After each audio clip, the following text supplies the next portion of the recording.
When we think of a threat, we usually picture something we can see, right? A clear and present danger we can react to. But what if the biggest threats aren't obvious at all? What if they're invisible, hiding inside the very products and systems we trust every single day? To really wrap our heads around just how deep this vulnerability goes, we've got to travel back in time. We're going to start with a story that leads to a question that experts are still arguing about. So the story goes like this. It's 1982, and the CIA figures out that the KGB is stealing some really advanced software from a Canadian company. They needed it to run their new Siberian gas pipeline. Now, instead of just stopping the theft, the CIA allegedly did something, well, a lot more clever.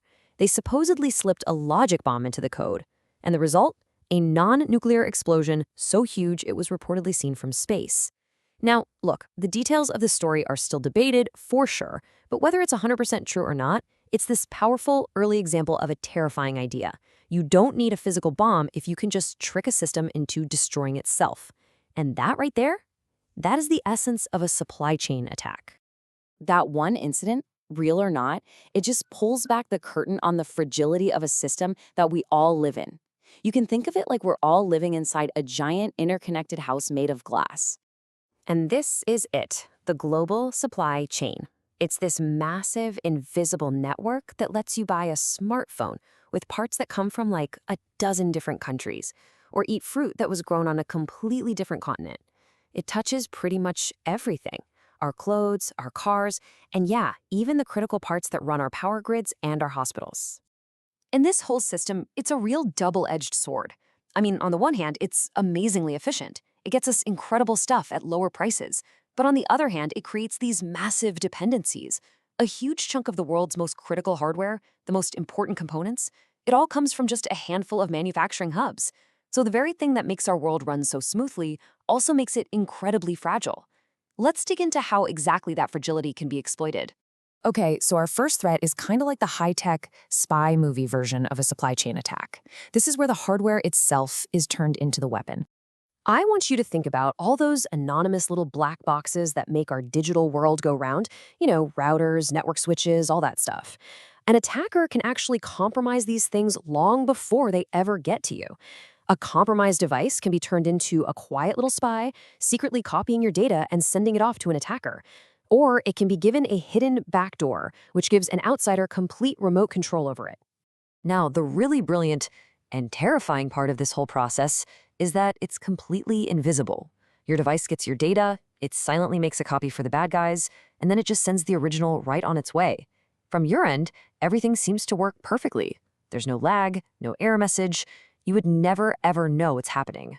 And listen, this is not just some theory. In a real case called Operation Cisco Raider, the FBI busted a ring that was selling counterfeit network gear. And their customers? Just critical U.S. government agencies, including the military and, get this, the FBI itself. Now, in this case, the motive was just profit, right? But it perfectly illustrates the vulnerability. If some counterfeiters can get their fake hardware into the most secure networks in the world, you can bet a state-sponsored group with much worse intentions could too. All right, let's move on to our second threat and see how this all builds. This one is less about slick, high-tech spying and more about how simple greed and a little industrial espionage can have absolutely devastating consequences. This is one of my favorite stories, honestly, just because it's so weirdly specific. It's known as the capacitor plague, and it didn't start with some fancy intelligence agency. Nope, it started with a thief. It all kicked off in the late 90s when someone stole the chemical formula for an electrolyte from a top Japanese company. But here's the catch. The formula they stole was incomplete. This bad recipe was then sold to other manufacturers who had no idea what they were buying. They ended up producing millions and millions of defective capacitors. These tiny, faulty components flooded the entire global market, and for more than a decade, everything from computers to TVs were just failing. One single act of theft literally poisoned the well for an entire industry for years. So here's the crucial point. The capacitor plague was an accident. It was born out of greed, but it forces us to ask a much, much darker question. What if it wasn't an accident?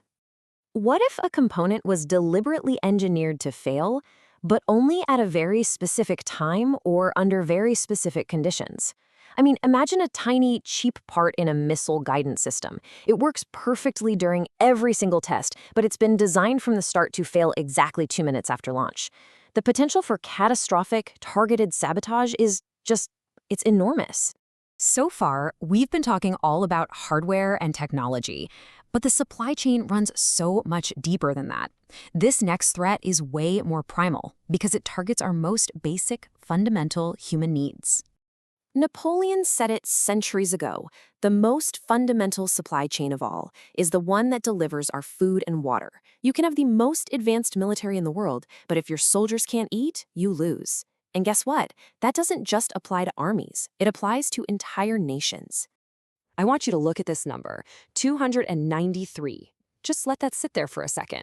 What on earth could it represent? That was the number of people who got sick from one single accidental E. coli outbreak at one restaurant. It was a totally local event, but it had a massive impact. Now, just imagine for a second if that wasn't an accident. Imagine if the contamination was deliberate and on a much, much larger scale. The targets here aren't routers or capacitors. They're the things we consume every single day. It's our food, it's our medicine, it's our water. A subtle, intentional contamination of any of these could cause not just widespread sickness, but widespread panic. It could completely erode public trust and basically disable the population without ever firing a single shot. And that really brings us to the core idea that connects all of these different threats. Whether it's a hacked router, a defective little component, or poisoned food, the true power of a supply chain attack is its invisibility. Seriously, think about it. A network goes down. A whole batch of electronics just stops working. A bunch of people get sick.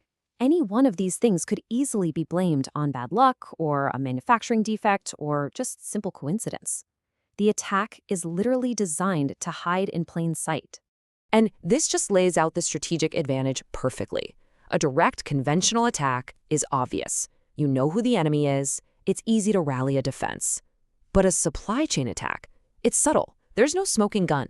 The enemy is invisible. Trying to prove that a whole series of coincidences is actually a coordinated malicious campaign, well, that's incredibly difficult. And defending against it means we have to completely rethink security. Which leaves us with one final and really critical question. In a world where our greatest weaknesses are hidden inside the very systems we're taught to trust, where a deliberate attack is specifically designed to look just like a simple accident, how do we ever truly fight back?